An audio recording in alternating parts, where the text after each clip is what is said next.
Hi, it's Fias Tarot. Hello, all signs. Okay, so messages, energy check-ins, and prediction reading. Okay, so yeah, syempre before tayo mag-start, kung hindi ka pa nakakapag-subscribe, please do subscribe and hit the notification bell para lagi po tayo maging updated sa mga mangyayari pa lang. And syempre, kung may tanong po pagdating sa private reading, just message me sa akin pong FB page for more info. Ganon din po pagdating kay perception of light. Okay?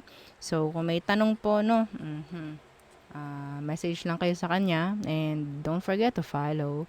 Okay? And sa mga naghahanap ng healer, yan, kay Kuya Dingsi naman, kayo magme-message. Opo. Okay? So, kung gusto nyo tawag dyan, ang tawag sa ganun, magpa-appointment. Appointment! Opo, no. Magpa-schedule ng healing yan. Message nyo po siya, ha? Siya po yung may message nyo, hindi ako. Okay? Rekta na kayo sa kanya, wag na po sa akin. Kay Kuya Dingsi na, ha? O, yung iba kasi, ma'am, pwede pong pa-appointment, pwede pong pa-schedule kay Kuya Dingsi. Rumekta na kayo kay Kuya Dingsi. Opo, ha? Ganun lang. So, yan. I-message nyo siya. Ito po yung kanyang FB page. So, makikita nyo naman yun doon. Oo. Don't forget to follow rin. Okay? Si Kuya Dingsi. Thank you. And sa mga interested sa ating Evil Eye items, okay? So, all-in-one Evil Eye bracelet with initial. Okay po, with initial and with 5 tawag dyan, Evil Eye. Like, colors. Okay, 5 colors of Evil Eye. So, meron niya kanya-kanya pong role, ha? Okay, kaya sinabi kong all-in-one, lahatan. Okay po, so lahat naman po ng items natin ng Evil Eye is panglahatan.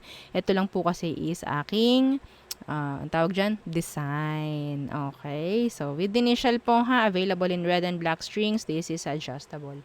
Okay, so ang ating Evil Eye ring, adjustable, non-tarnish, and hypoallergenic. So ito naman yung isa nating bracelet. Okay, so ganyan siya. This is unisex po ha, pati po ito. No, itong ating all-in-one. So pareho silang unisex. Ito naman is garterized. Okay? So ang ating Evil Eye necklace. So ganyan po siya. Okay, non-tarnish, hypoallergenic, and meron siyang extender. Okay, so ito yung extender niya para inyong may adjust yung length ng chain. Okay? So, you can use other chains kung gusto ninyo. Mahalaga po dun is yung pendant. Okay? So, pagdating po sa ating sa ating Granter necklace. So, matatanggap nyo si Granter necklace ninyo sa ganitong package, sa ganitong box. Okay? So, naka-box po talaga si Granter, no?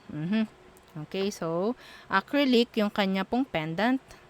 Okay? So, makikita nyo. This is unisex po, ha? Okay, unisex si Granter.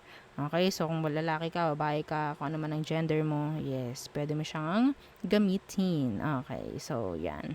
Okay, acrylic, makikita nyo, hindi lang siya mabigyang justice, no? Pero ganyan siya. Yeah. Okay? Sa likod rin po, ha? Sa likod rin meron. Okay? So, yung chain niya is hypoallergenic, non-tarnish, and 20 inches po yung haba. Okay? Flat po yan, ha? Flat. Okay. Ayan, hindi lang talaga mabigyang hustisya ng ating camera dahil napakaganda ng ating camera. Okay. So, again, kung meron kayong available na chain, yung mga favorite chain nyo, pwede naman. Okay, pwede naman. Mahalaga lang po is yung pendant po, ha? Si Granter. Oo. Okay. So, yeah. Okay. So, talagang nagpagawa na ako ng isa para mayroon ako may flex sa inyo. Okay? Opo. So, yung mga nag-order na, so, na-process na kanina ni admin. So, wait na lang po kayo kasi tomorrow po ang pick up dito. Oo, Sabado. Yeah, Sabado po lagi ang pick up, no? Depende na lang po rin, no? Sa, ang tawag dyan? Sa mga rider, no? Okay? So, kapag na-pick up na, bilang tayo 3 to 7 days bago dumating sa inyong address. Okay? Ganun po, ha? Okay. So, yeah. Let's start. Kung may mga tanong pa po, ha? Oo. Made to order po si Granter. Okay? Made to order. Okay. Message lang. Wala namang masama na magtanong. Okay? So, all signs. Unahin natin ang air sign. Gemini, Libra, and Aqua. Anong message for you? Okay. Okay. So, yan. King of Wands in reversed. Fire sign. Anong meron sa King of Wands in reversed? The Two of Chalices. Meron ditong someone is, sabihin nating, sexually attracted sa'yo. Fire sign, water sign. Okay, some of you kakonect mo to or kausap mo to ngayon. Okay, bigay to ng bigay sa'yo. Gusto nitong makuha yung loob mo. King of Wands in reverse, please. Let's see, anong meron? Yeah, the Queen of Wands in reverse. Oh my golly. Oh my. So, I think you need to avoid this. Oo, the Hanged Man. May chance kasi na itong taong to is already committed or in a relationship na. Pwedeng ginagawa ka nitong third party, hindi mo alam. Fire sign. Okay? Yes. Yeah, the Nine of Pentacles in reversed. Meron lang talaga tong gusto. Committed na po yan, ha? Ito, committed na. So, nakita natin si Hanged Man in reversed. Release. I don't know. Kasi ang sobrang specific yung nakuha natin. Okay? Pwedeng ginagawa kanyang third party. Yeah. Gusto talaga lang makuha yung loob mo ng taong to. Okay? So, next. What else for air signs? The Three of Pentacles in reversed. Some of you, there is an issue na pwedeng mangyari sa loob ng workplace, ganyan. Okay? What's the Three of Pentacles in reverse? Yeah, Justice. Kung may mga issue naman po na, no? Kung meron ng mga current issue sa ngayon, may chance na ma-fix. The Justice is here. Okay? Let's see. Three of Pentacles. If there is something like third party involved, may chance po na mahuli. Okay? May chance na mahuli. Yeah. Three of Chalices. Energy ng third parties. Okay? So, what else?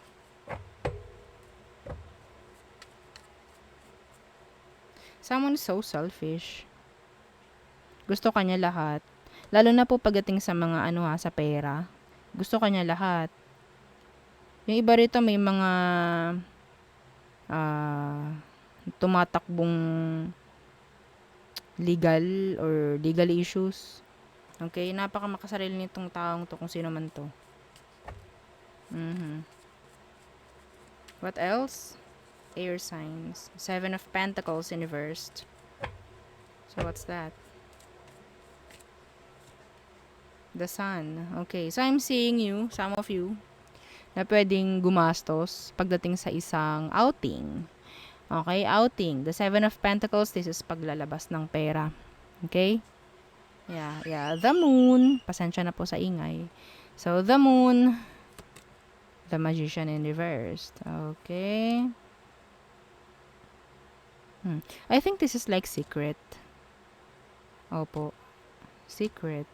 Some of you, pwedeng meron ditong magsasabi ng sikreto sa'yo. Yeah. Ano tong Seven of Pentacles in reversed? The Page of Pentacles in reversed. There's a new plan na pwedeng mangyari, na pwedeng mabuo. Okay? Yung iba sa inyo po lalo na pagdating sa pera nga. Kung meron sa tingin ninyong parang hindi na umuusbong, hindi na umuusad, kailangan po magkaroon na ng new plans. Bagong pakulo, mga ganyan. Okay? Meron ditong earth sign, younger earth sign, Taurus, Virgo, Capricorn, meron ding Leo.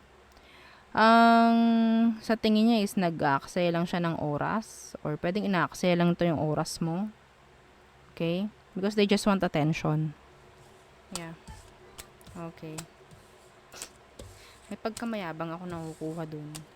Next, fire signs. Aries, Leo, and Sagittarius. Okay. Fire signs. Aries, Leo, and Sag. Ace of Pentacles in reverse. There's gastos. Okay, may gastos. The Page of Wands in reversed. Oh. May mga mag-o-open ng business. Yeah, small business. Page of Wands in reversed. Yeah, the Hierophant, small business. Okay? Yes. Some of you, meron kayong tatanggaping offer. In general, there's an offer coming. Wheel of Fortune in reversed. What's that? The Nine of Chalices. Okay, so I think this is the right time na para maging happy, mag-heal. Okay, yeah, the Star in reverse, mag-heal. Okay? Yeah, the Ace of Swords in reverse. Some of you, kung kailangan nyo ng closure, wag nyo nang hintayin yung closure na yan. Yeah, this is so specific. Ibigay nyo na sa sarili nyo yung closure na yan. Okay? So, if they're not doing anything, then yun na yung closure. Okay? Yun na yun. Yeah, the Two of Wands in reverse and the Tower. Okay? Wag na kayo umasa. Mahirapan lang kayo. Hindi kayo makakalis, may stuck kayo sa low vibration. So, damay-damay na yan. So, wag nyo gawin. Okay? So, Strength in reverse. Excuse me. Merong uuwi dito. Uuwi galing malayo. And I think this is a surprise. Strength in reversed. The Magician in reversed. Oh. You feeling drained lately? Yeah. Binabatuhan yung iba sa inyo, ha? Evil eye. Binabatuhan kayo. Okay? So, you need to protect yourselves. You need to protect your energy, your frequency. Okay? Kailangan nyo iprotektahan talaga.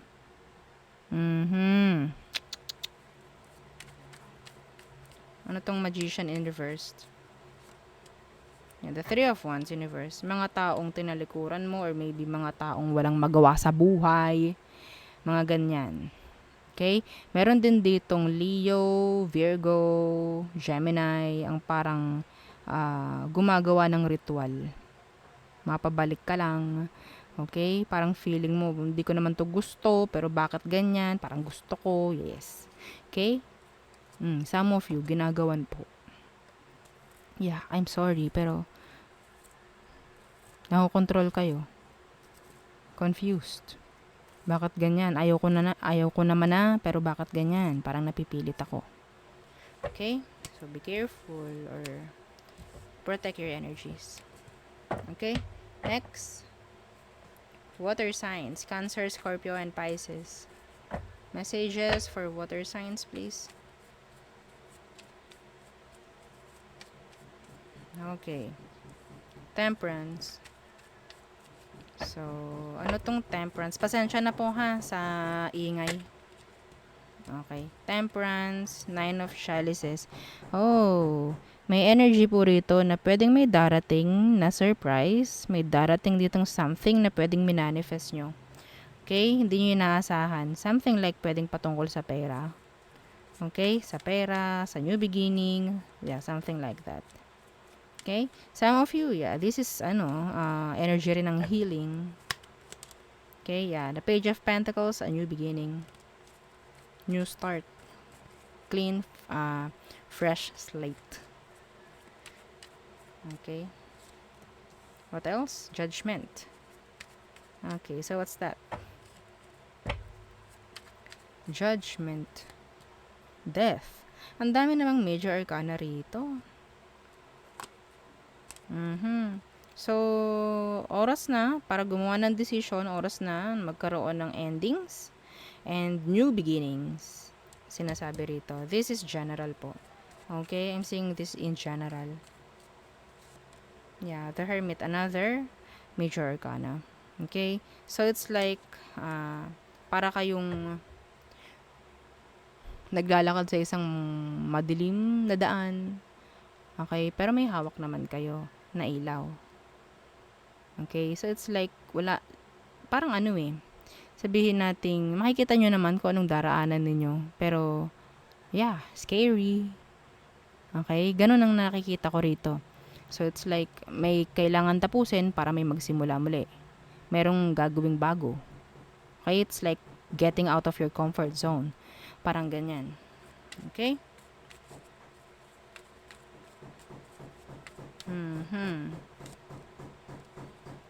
Yeah, the Emperor. New you, maybe? New you. Okay. So, what else? For water signs. Meron ditong Scorpio ang gusto makipagbalikan sa'yo, ha? Scorpio. Yeah, big Scorpio placement. Or pwedeng ikaw, merong mga binabalik-balikan pa na dapat hindi na. Okay? Huwag ka na maghintay sa kung ano man para makausad ka. The Wheel of Fortune kasi is naka-reversed. So, you're stuck, no, sa past. Stuck ka sa low vibration. Okay? Wheel of Fortune in reverse, please. Meron kailangang mga tapusin talaga eh. Oo, sa sitwasyon mo para makausad ka. Meron kasing mga tao rito para silang para kang, ang tawag dyan, air balloon. Para kang air balloon. Itong mga pabigat na to, mga sandbag, ayan ang dapat mong alisin para tumaas ka. Parang ganon. Okay? Wheel of Fortune in reversed. Yeah, Strength in reverse. So, may mga humihila talaga sa'yo pababa. Ang daming major arcana. 6 to 5 ang nakuha mong major arcana. The 9 of Chalices lang ang nakuha mo dito na minor. And ang sinasabi rito, this is energy of genuine happiness. This is the energy of healing. Okay? Yeah, another major arcana, the Sun, in reversed. Okay? So, maraming nakapaligid sa'yo. It's like energy vampires. Nakaka-drain. Sabihin natin lahat na ng hindi maganda sa pakiramdam, pwedeng maramdaman mo. Okay? Some of you stuck na sa routine. Okay? May mga tao talagang napaka-selfish eh. Yeah.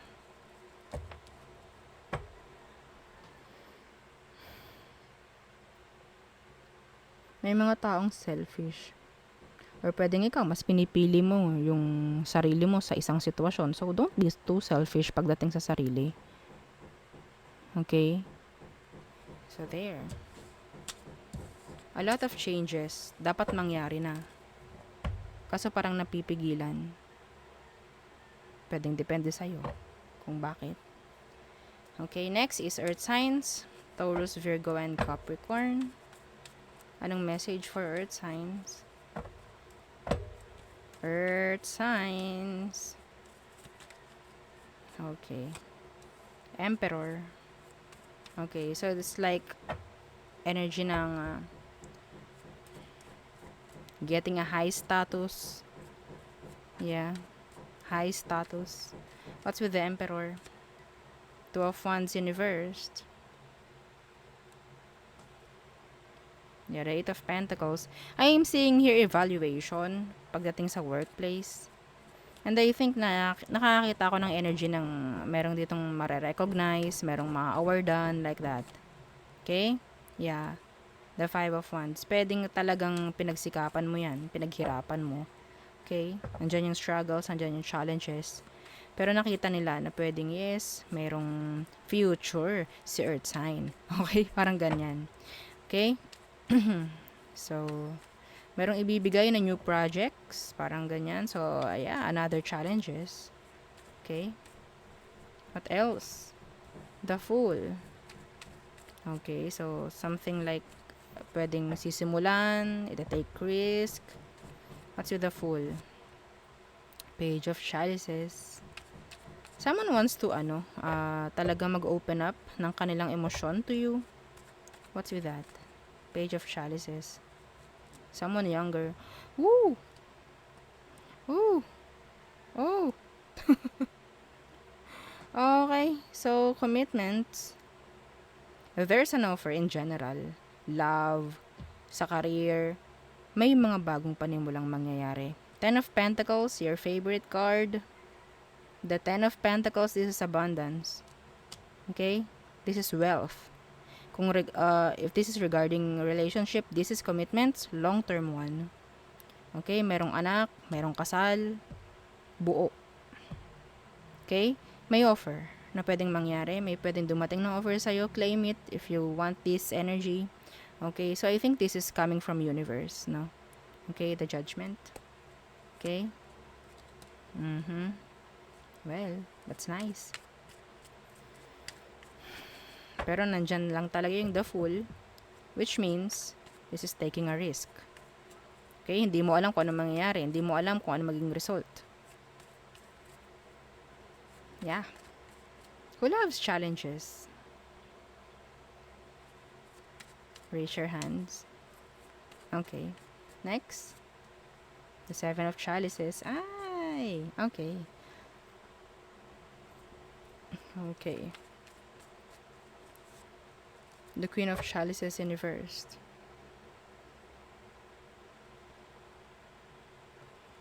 Some of you needs to rest. Yeah. The Ten of Wands, the Four of Swords needs to take a rest. Like, oo, kahit konti, kahit isang araw, kahit 2 araw, magpahinga. Masyado na kayong nagiging harsh sa sarili nyo. Ang dami kong gawain. Pwedeng may mangyari pong sobrang daming gawain, sarili mo makakalimutan mo na. Ay, mamaya na ako kakain, kailangan ko tapusin to. Mga ganun. Ay, ganto ganyan. Ay, hindi muna ako mag-rest day kasi kailangan kong tapusin to. Like that. Okay? See? The Temperance, balance. Kailangan mong balansehin. Okay? Kung ano man, time mo. Queen of Wands Universe, hindi naman siguro makaka-apekto to. No? Kung magbibigay ka ng kauntian na pahinga sa sarili. Okay? Some of you, you need to take a rest. Physically, mentally, spiritually. Okay? So there, yun ang ating reading for you, all signs. Again, don't forget to like, share, and subscribe, and follow our FB page. Thank you. Bye.